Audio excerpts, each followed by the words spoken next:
What's up, Professor? You want to say hi to Professor? Hey, Anderson. I got Corey here with me today. He's playing our New Year's Eve show. Pretty exciting, huh?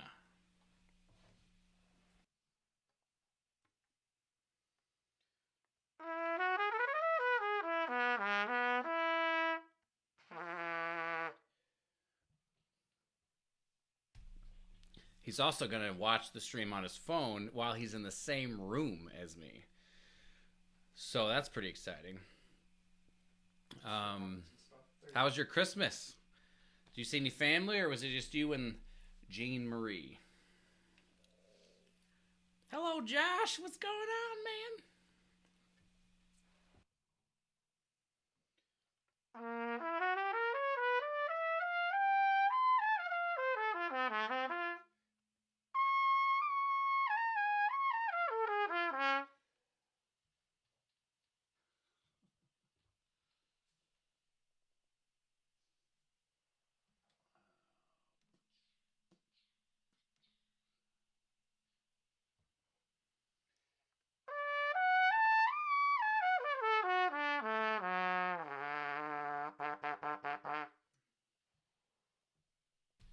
Let me know if the mic sounds okay and all that stuff too. I gotta turn this up a little bit here.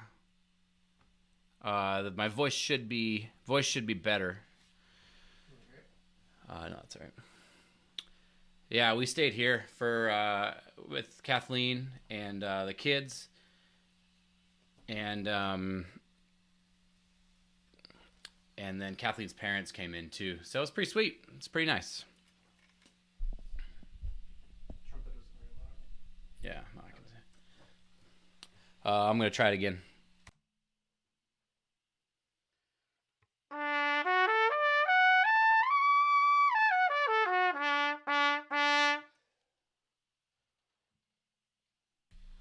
That should be better on the trumpet.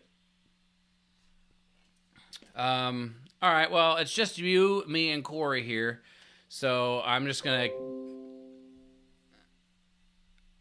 Oh, come on, Mom. Just text me.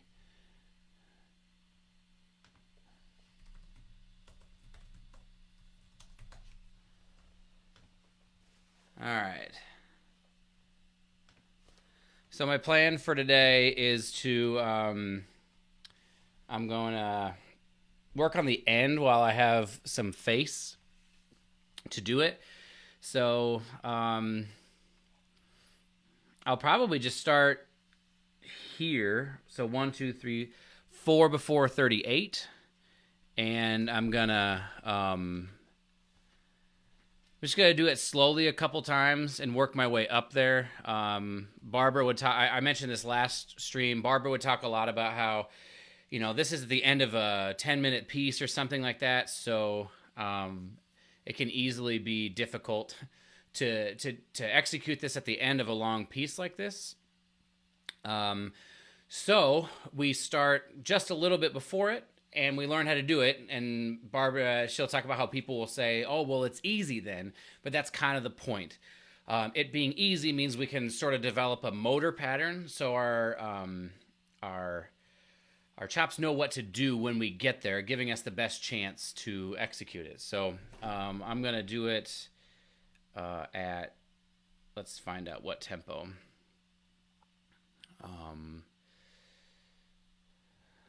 So this tempo is 144. Dun, dun, dun, dun, dun. That sounds pretty good. So let's just get 70% of that. I can play this part so we don't have to go as slowly, but we'll put it here at 100. Hey, Rosie, how's it going? It's been a very long time since I've talked to you. I hope you're doing well. Here we go.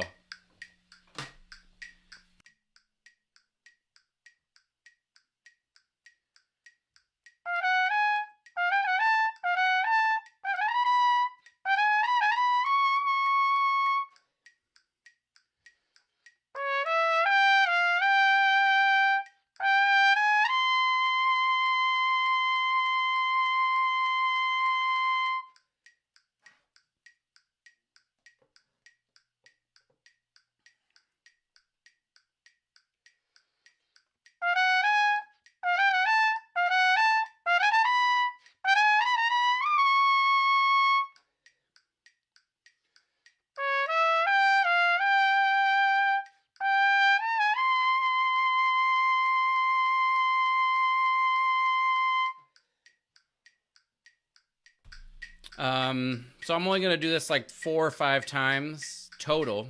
I can see that, Mom. It says Carol Beach joined. That's how I knew you were here. You didn't have to say, I'm here, because it says you joined. I'm going to do it like 2 more times, maybe 3 more times, and then that's it. I don't really believe that we need tons and tons and tons and tons of playing in the high register for it to feel like it's okay. We can train our chops really nicely with just a little bit of effort. And the reason this is important is because playing in the high register is very demanding on our chops. And so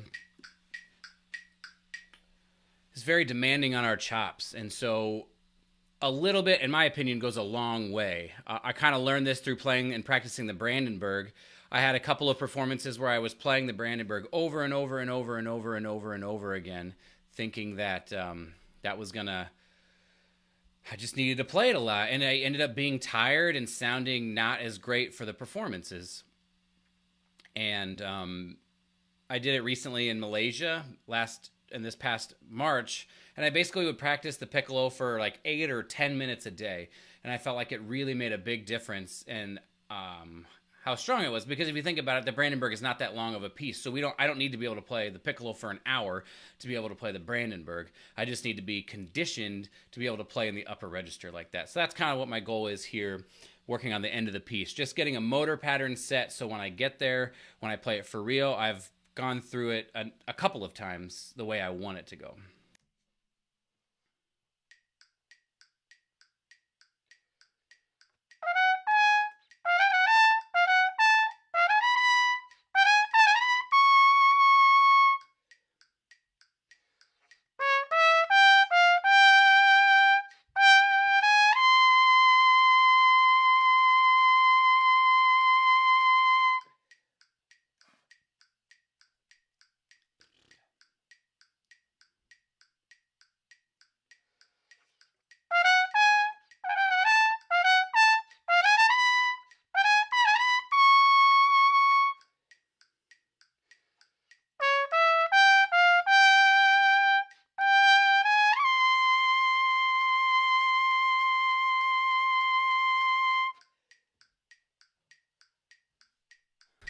Thanks, Jordy. Appreciate it, man. Yeah, so I feel like it's getting a little bit better, a little bit better. I added articulation in there because ultimately, nice. I added articulation because ultimately I'm going to be able to have to do that. So doing that slowly. But adding articulation, I'll need to do that as well. And since I'm only going to play this like 4 or 5 times, I kind of got to go through the process a little bit quicker. So we're going to do it one more time, and then I'm going to move on to a different section.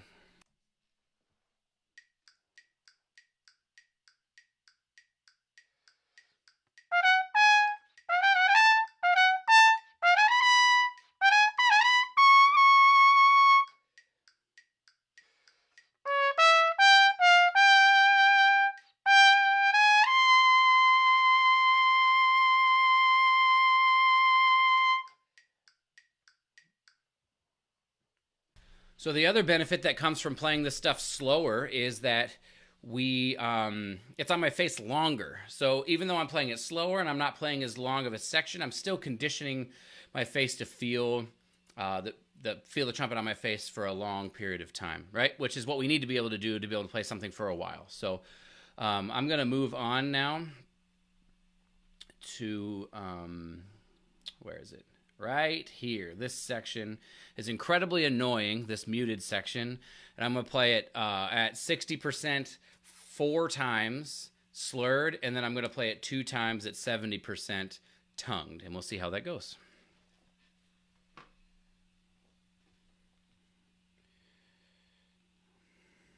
So 146 times, it's 0.6, 88 beats per minute.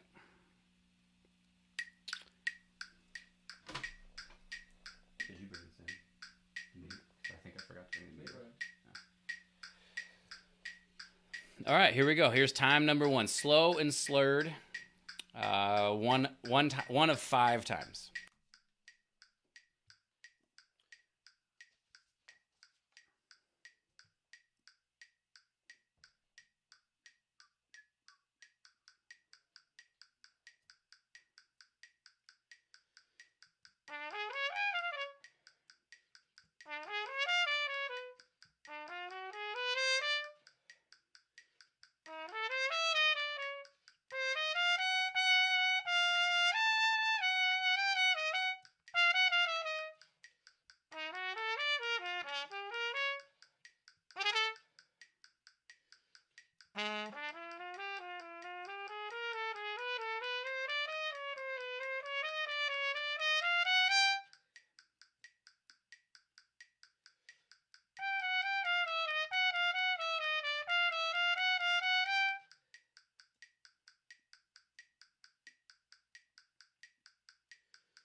So, second time.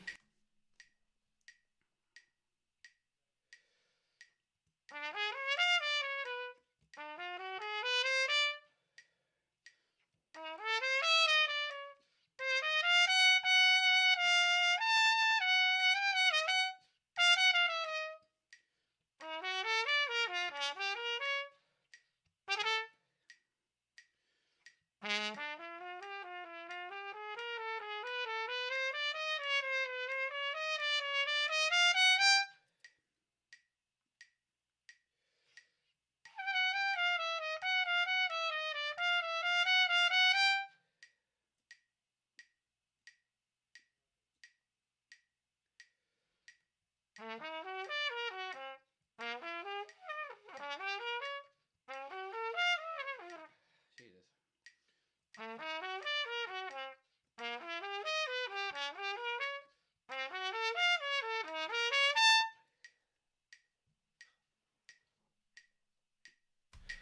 Time number 3.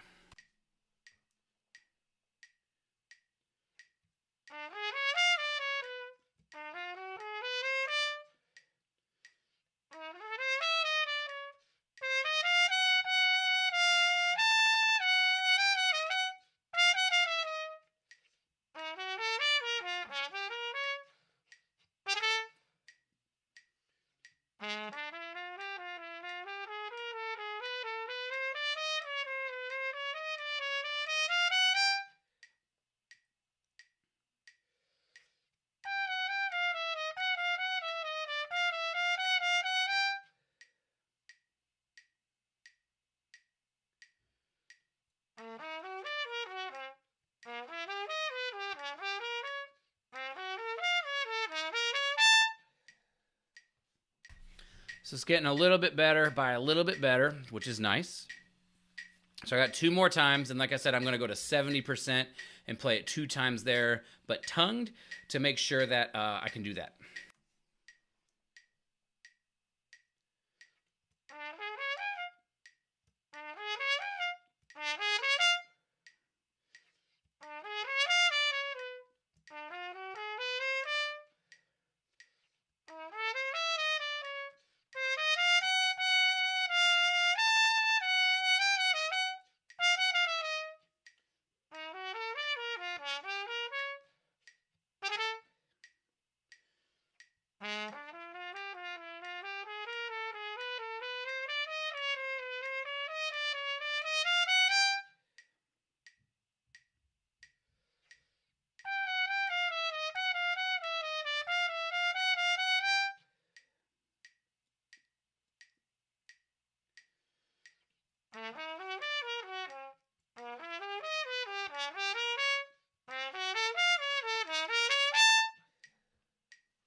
All right, one more time, and then we'll get to more exciting, fun stuff.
Wonderful.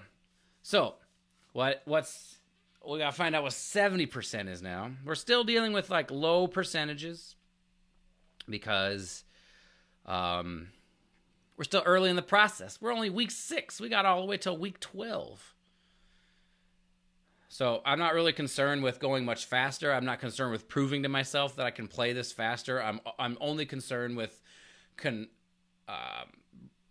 making sure that I'm always doing something that's leading me toward being able to play this better. You know, making sure I'm hearing it more, making sure my air is doing it right. Like, I don't really care if I can play it at tempo right now. I care if what I'm doing is going to be able to make me play it at tempo in 6 more weeks. So we'll see if that work I just did allowed me to hear it better and make it work. So let's see.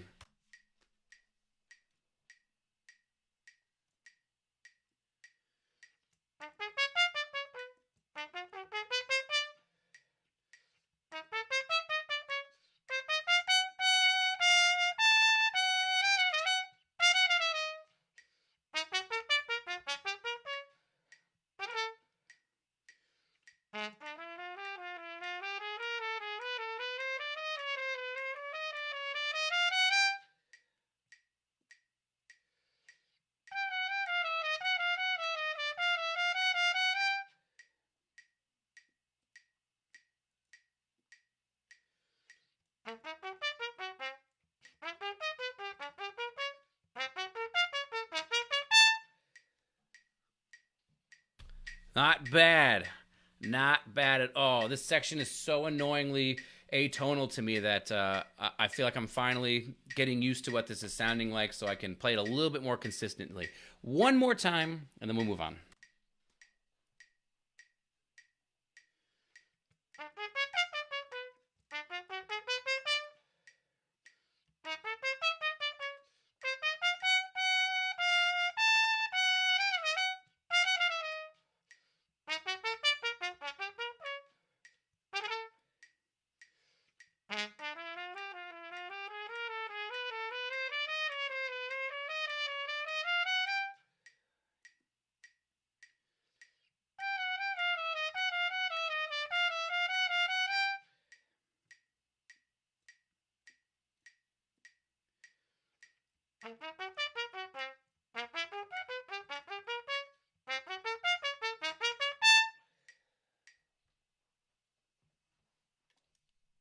All right. Any questions about that section? It's pretty nice, pretty straightforward.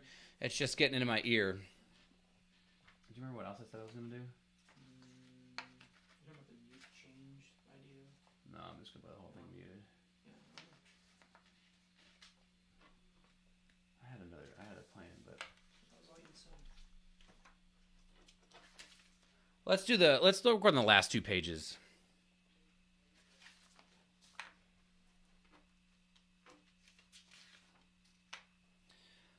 So those are right here. So I'll play from 25. Let's do 25 to 30 at 60% tempo, 65% tempo. We're going to do it 2 times. So 84 beats per minute. We'll do 1 time slurred, 1 time tongued. Here we go.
I don't even know what to say to you, Andy.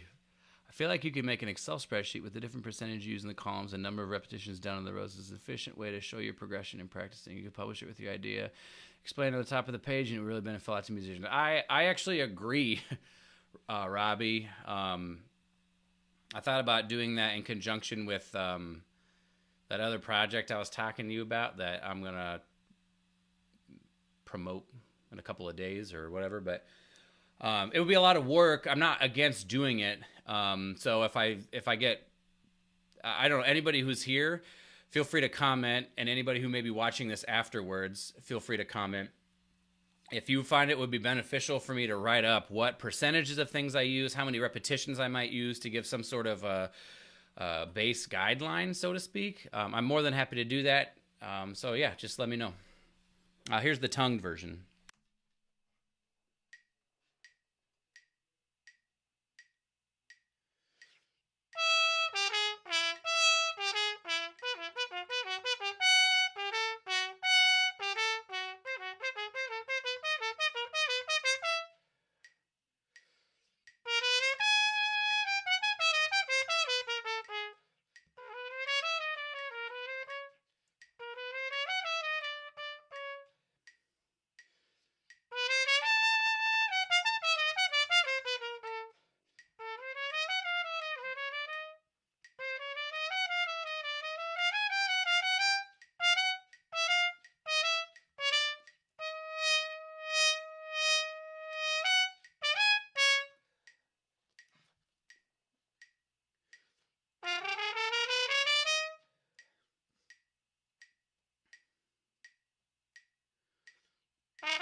I'd rather you spend that time writing an overall description of your approaches with plenty of detail.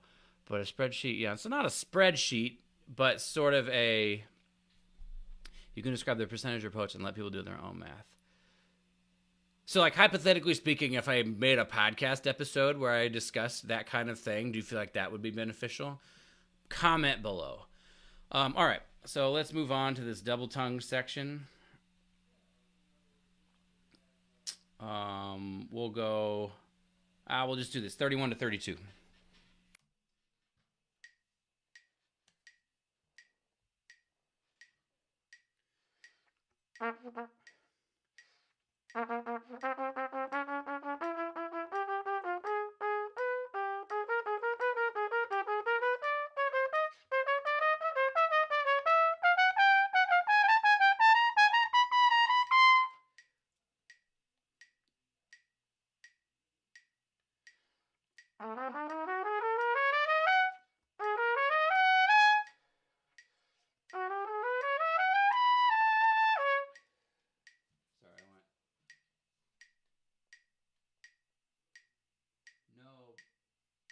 No, because I don't need to listen to your voice anymore. Write it down so it can be referred to whenever you need it.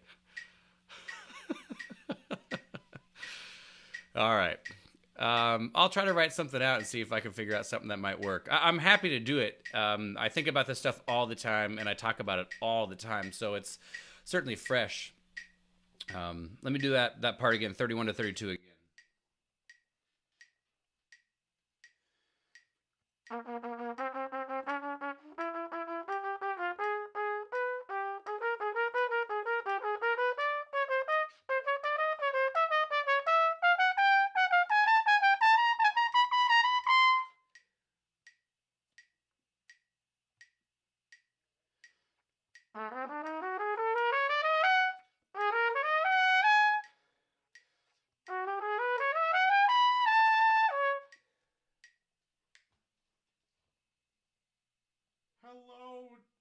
Hello, Daniel.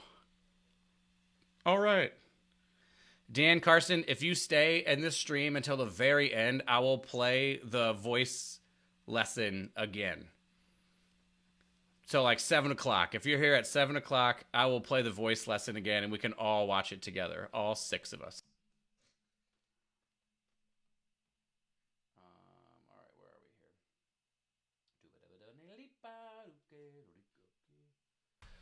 All right, so here we go. We're gonna pick up that section I just did right before 30. So 3 before 33 to 35, 2 times.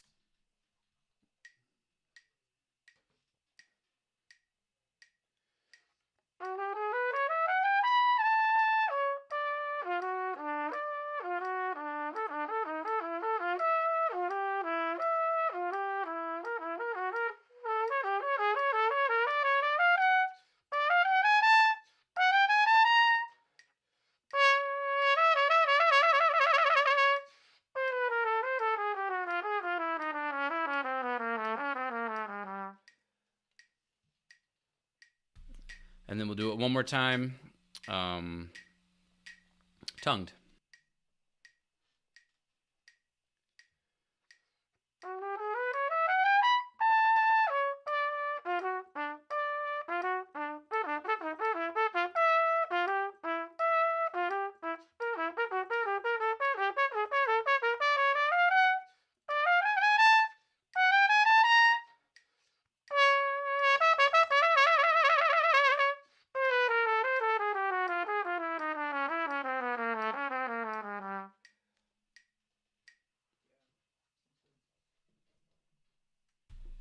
All right. So, although I only did that 2 times, I really feel like I got a lot of good stuff done in there, and it will benefit me. It will make me better at that section. So, in a lot of ways, although time is necessary to get better at this stuff, quality can trump quantity. What you're doing in your time will trump how long you spend.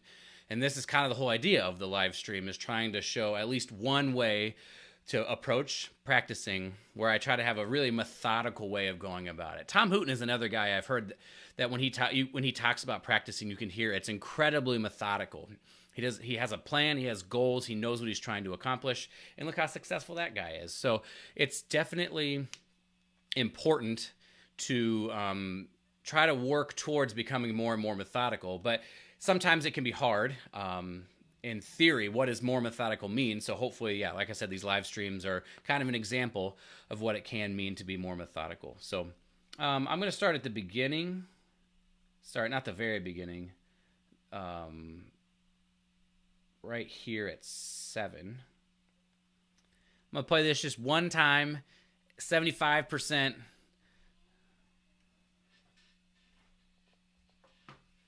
And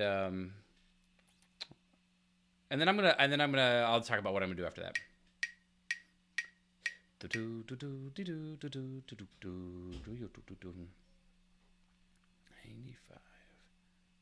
All right, here we go. Just one time.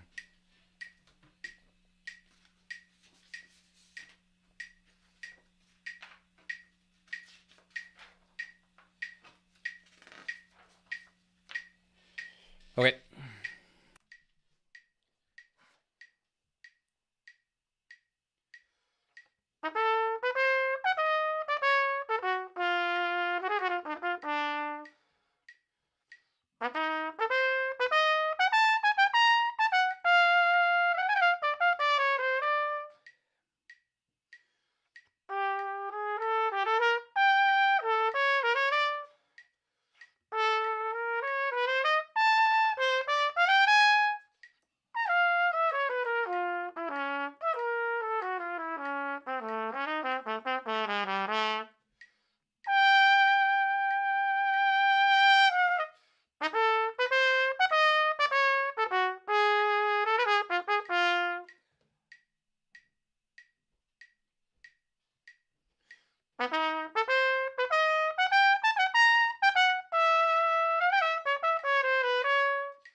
All right, so I'm going to take a little bit of a break here. I'm going to talk a little bit about practicing.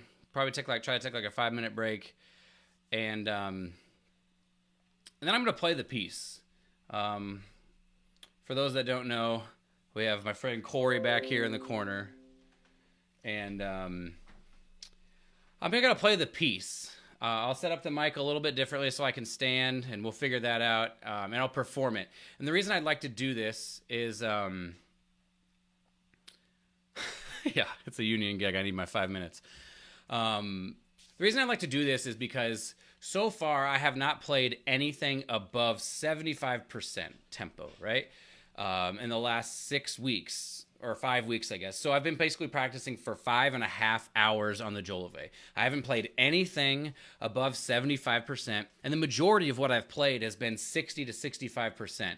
Now, what I think will be a really fun thing to do is to play through the Jolove and kind of get a check to see where I'm at compared to where I first started it, and then to kind of address that, is it possible to get a lot better at the piece at tempo without playing it at full tempo? Of course, there's going to be some of this that's still not going to go super well, but hopefully what's demonstrated is the difference between the first time I played it and now is an understanding of how this piece is supposed to go, which I would happily spend the majority of my time doing that because I think that's going to make a way bigger impact. So if you would allow me just a second, like I said, Corey's going to scroll through this. So you scroll 2 fingers, Yeah. scroll up. I'm going to try to set this up so I can stand and it look a little bit more professional.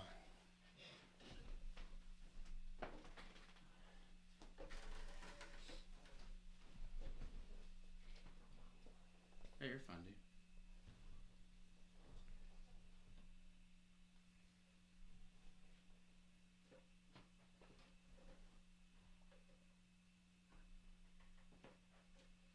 I'm going to need this light. Is it plugged in? No. Yeah, I'm going to need that light. Hold on.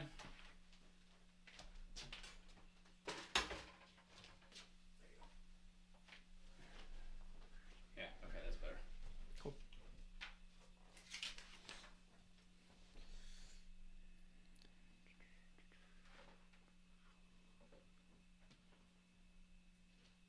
Can we like flip this up?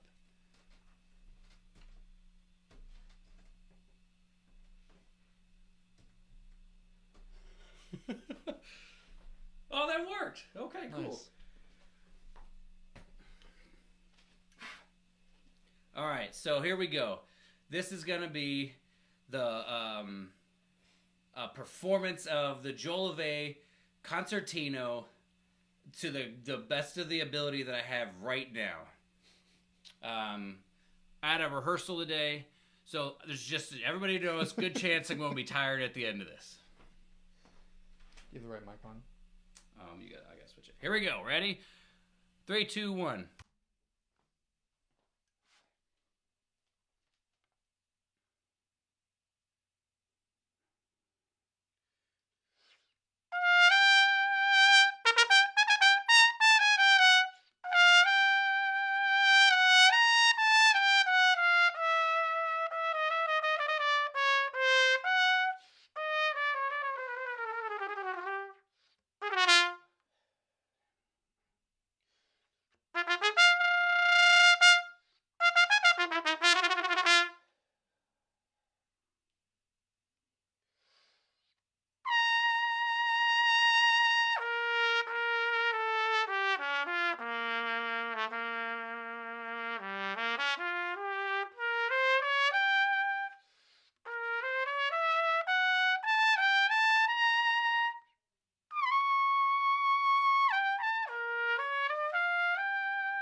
That went pretty well.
Almost there.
Shout out to Corey Johnson for his wonderful work on making sure that... Oh, I got to fix the webcam. All right. Shout out to Corey Johnson for his wonderful work on making sure the music was there. Obviously, clearly, it was not a perfect performance. But considering how poorly I played it when I had no idea, I would consider that to be an amazing amount of progress in a very short amount of time. Again, we're talking now 5 hours and 47 minutes. Now, I will say that my ability on the trumpet is a huge reason why I can learn a piece like this very quickly, right? Because I can double tongue well, I can play high, I can play low, all those kinds of things, and I've worked really hard to be able to do that. But as I've been saying a lot in some of the previous streams, that part of it is just as important as practicing the repertoire.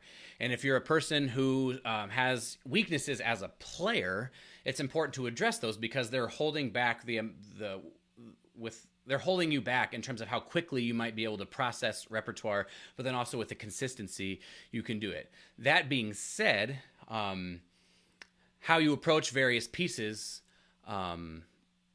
is also important, right?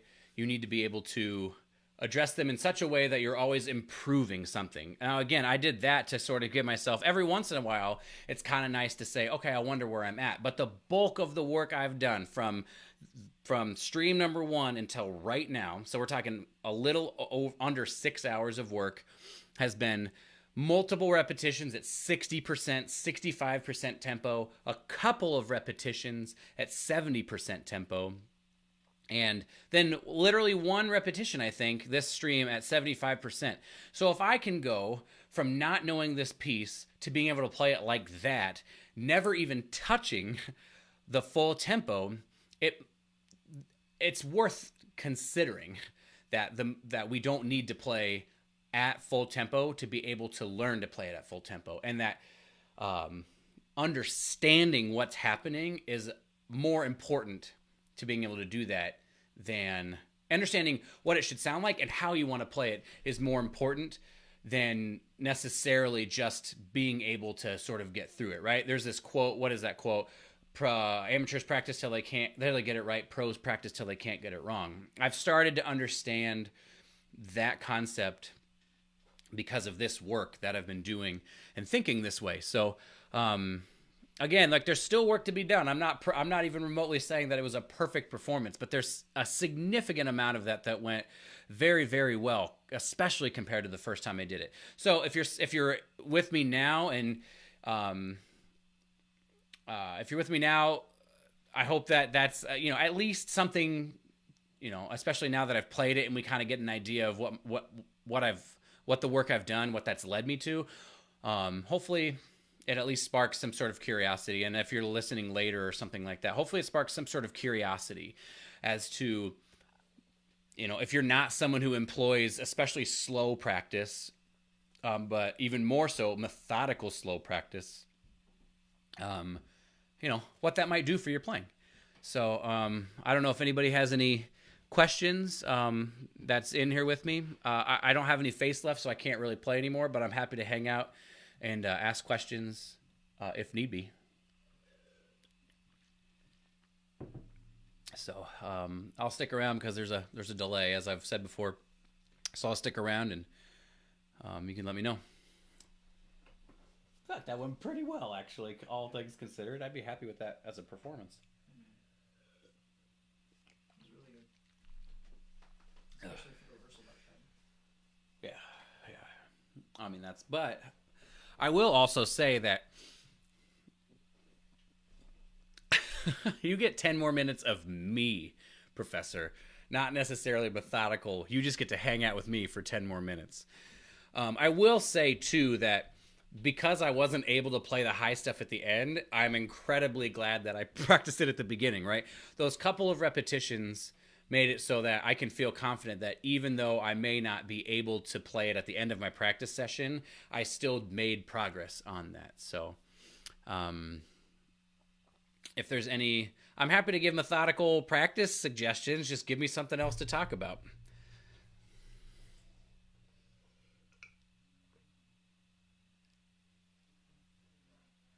Oh no, for making sense.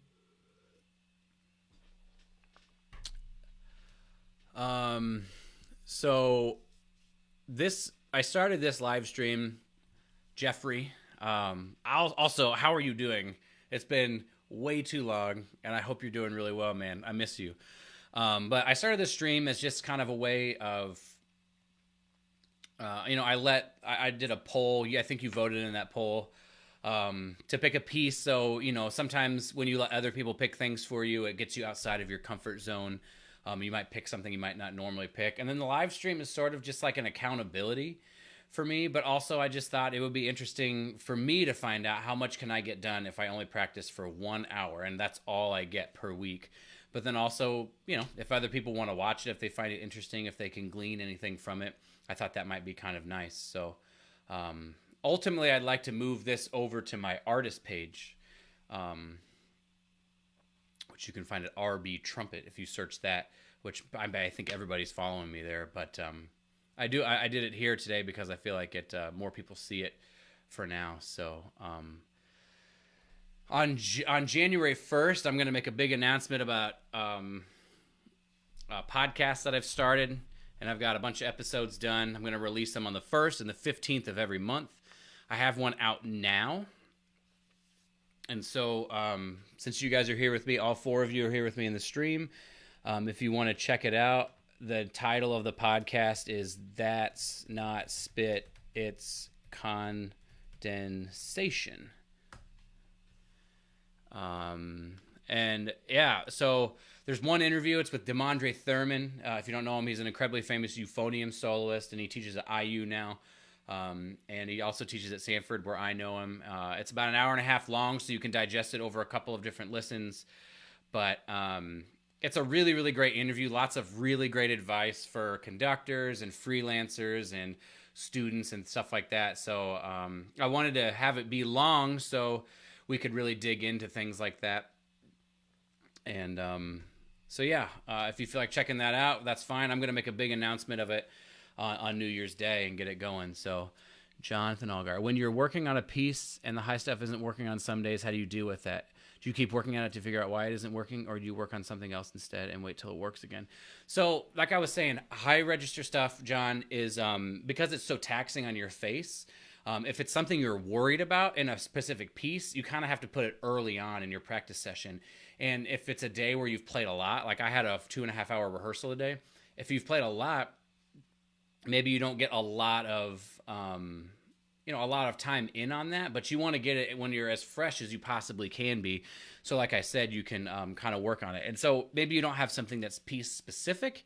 If that's the case, then, just playing scales, playing arpeggios up there and learning how to go about doing that. But when you're fresh, because as you have described what it sounds like with your question, like if you're trying to do it when you're shot, you're not really getting anything done. You're not learning anything. You're kind of just beating your face in. And these are muscles, right? And so if we beat these muscles in, just like any other muscle in our body, it needs time to recover. And so when you work out, you have this thing called the priority principle, which means it's like whatever you want to have grow the most, that's what you put first. So if it's like back day and you want to have a wider V taper, maybe you put pull-ups first. But if you want more thickness, you put rows or deadlift, right? Like what you want the most of, that's what you're going to spend your most energy doing, right? So like I said, for this particular stream, I don't know if you were here, I don't think you were, but I started with that thing at the end so I could get a bunch of really great repetitions, and they felt really good. The high notes were there, everything was solid. And so to answer your question, basically, if it's not working, I just leave it alone, more or less. Like if it's not, I'll kind of play around with it and toy around with it. But essentially, you kind of have to have a level of like trust, that it will be fine and it will work out. I'll maybe keep playing and I'll just focus on trying to get, if I'm really that shot where not like things don't feel like they're working, I might just play like Clark Etudes, easy Arbans, slurred, really just trying to feel a good flow in my playing and trying to basically heal my face for the next session, because we're trying to just make the best of that situation. So that's a really long-winded answer, but hopefully it covers kind of a broad spectrum of what your question was. If it did not answer your question, let me know and try to rephrase it, or if there's a part that's you want me to touch on more, happy to do it.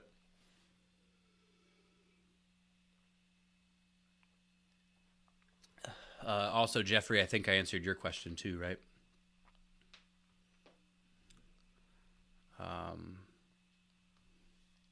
Are you still in Carrollton, by the way?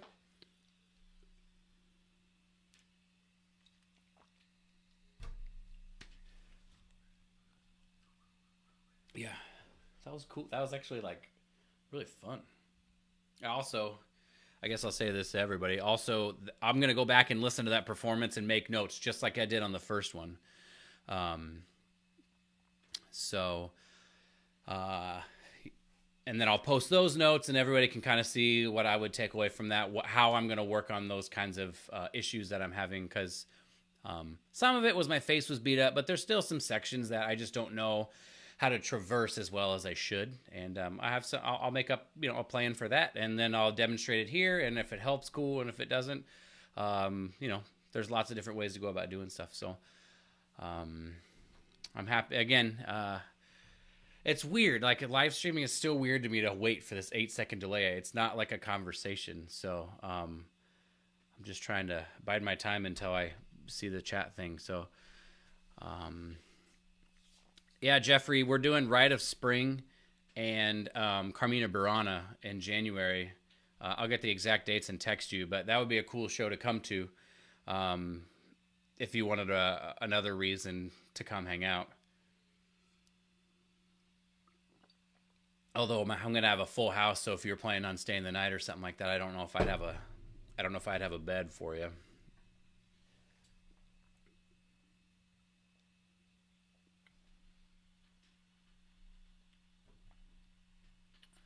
Oh, nice, dude. Do you enjoy it? I'm sure it can be challenging, but hopefully there's some rewarding aspects of it too.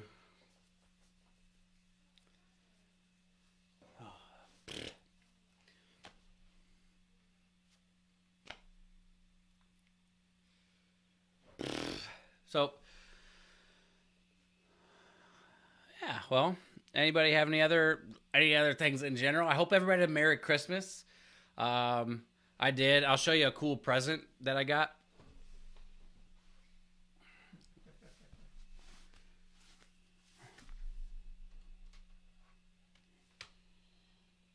I got these sweet Popeye socks. Wait. Yeah. My kids gave me these.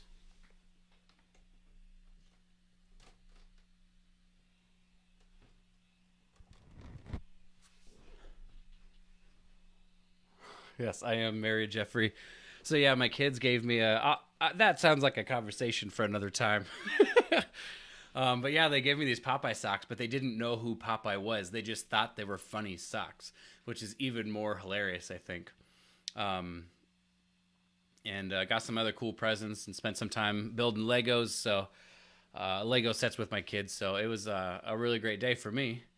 And And yeah, I hope you guys had a really good holiday. And for those people, I think it's like just Mike. How's it going, man? Thanks for joining. I think for people in Birmingham that see this, we have a New Year's Eve show. You know, it's at 6 p.m. Tomorrow. So lots of waltzes and a little bit of movie music type things, and of course some marches and stuff like that. So it's a really fun show. It's at 6 p.m. for a little over an hour. So yeah, I'll text you, Jeffrey, with those dates, and we can catch up a little bit too.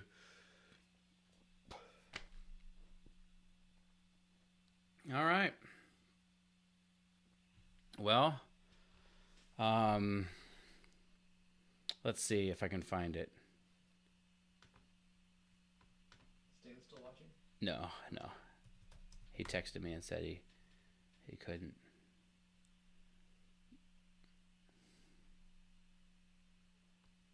All right. So here's the logo for my podcast. I designed it myself. Come on. That's not spit. It's condensation. Isn't that pretty cool? This has just been like a coolest project in the world for me to do, because it's just like another skill. I think most trumpet players say that line, but I thought it was pretty clever. So yeah, it's been a really cool project to do, and I've learned a lot from the people that I've had conversations with and interviewed with and things like that. And I've put a lot of time and love and care into the episodes I did by myself. Yeah, so like I said, just type this in. That's not spit, it's condensation. I'm on iTunes. I'm on Spotify. And then you can also go to my website, which I'll post that when I promote it in a couple of days. Thanks, Jeff. Happy New Year to you too, man. So I want to thank everybody for joining. This was really fun for me. We're halfway through the process. We got 6 more weeks to go in the Jolivet. So my plan for the next 6 weeks is to slowly start speeding things up now. And so instead of doing 5 repetitions at 60%, I might start doing 3 to 4 repetitions at 70% for my work. And then when I test things out, I might start and get closer to 80, 85%. And then around week 11 or so, that's when I'm going to try to bump it up to like 90% for, 1 to 2 repetitions. And then I will, depends on what people want to do. If they want to hear all 12 of me practicing, but I can also just perform it for real on the 12th week. So I can either perform it for real on the 12th week, or if people want 12 full weeks of practicing, I can perform it on the 13th week. And then, So, and if anybody has any ideas of stream ideas, stream topics, things like that, I'm happy to, keep going with this kind of idea. Like I said, it's really fun for me, and I get a chance to kind of just, talk about stuff that I like to talk about, and a chance to practice. And so it's really fun, and to try to incorporate technology into what we're doing in the music world. So, all right, thanks everybody. That's going to be the end of the stream, and I'll see you next week at 6 p.m.